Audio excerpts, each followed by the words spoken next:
By the mid-1980s, British television had reached a point where myth could no longer remain quiet. Earlier programmes had allowed it to coexist with the present, or to be sustained gently through repetition.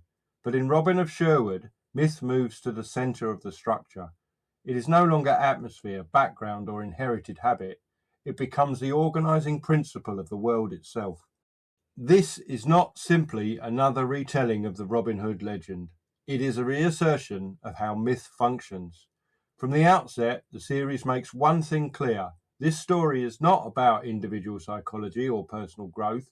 It is about obligation, inheritance, and fate. The characters move within a system that predates them and will outlast them. That system does not ask permission. The most striking decision the series makes is to treat Robin Hood not as a single man, but as a role, an identity that can be taken up, passed on, and surrendered when required.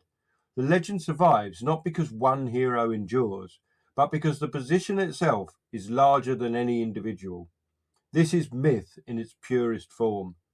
In folklore, characters do not matter because of who they are internally. They matter because of what they represent and what they are required to do. Robin of Sherwood restores that logic to television drama. The forest is not merely a setting. The land is not neutral. Power flows from older sources than law or monarchy. The introduction of a pagan framework is not decorative or symbolic in a modern interpretive sense. It is literal. The forces that govern the story are real within the world of the series, and they are not subject to debate. This is important. Later television often treats myths as metaphor, something to be decoded, explained, or safely contained. Here, myth is operational. It has rules. It makes demands. It punishes failure. The figure of Herne the Hunter embodies this approach. He is not a kindly guide or a narrative device. He is authority. His demands are not open to negotiation, and his presence makes it clear that human concerns are secondary to older obligations. Robin does not choose his role, he accepts it. And that distinction matters because it places the series firmly outside modern ideas of agency-driven storytelling. Characters do not shape the world through self-expression. They respond to forces that already exist. This is why the tone of Robin of Sherwood feels so assured. There is no embarrassment about seriousness, no attempt to soften ritual, symbolism, or sacrifice, no reassurance that everything will ultimately resolve into comfort. The series trusts its audience to accept a world governed by belief. Music, landscape, and ritual work together to reinforce this. The forest is not simply scenic, it is charged. The repeated use of sound and image does not explain meaning, it enacts it. What matters is not that viewers understand every symbol, but that they accept the system as real. This marks a clear escalation from earlier mythic television.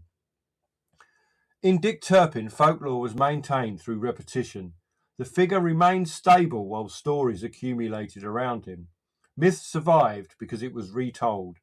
In Robin of Sherwood, repetition is no longer enough. Here, myth must assert itself to survive. It must become explicit.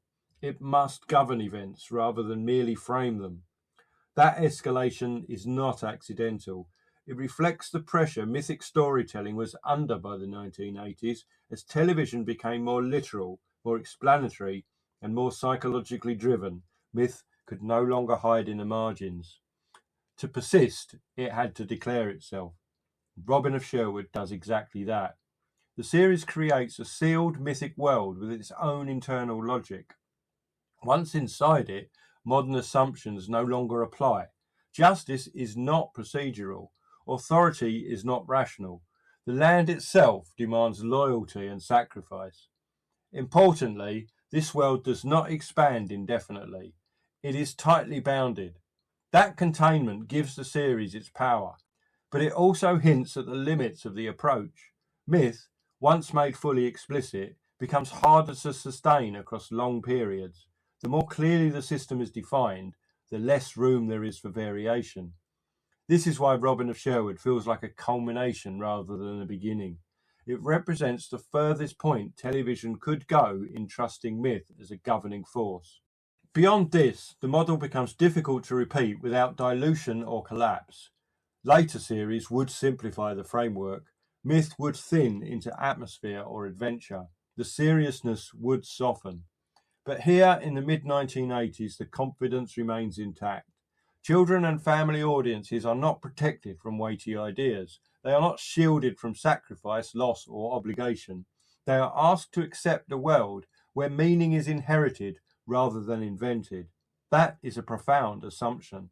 It reflects a moment when television believed that myth still had work to do, not as nostalgia, not as genre, but as a way of structuring reality.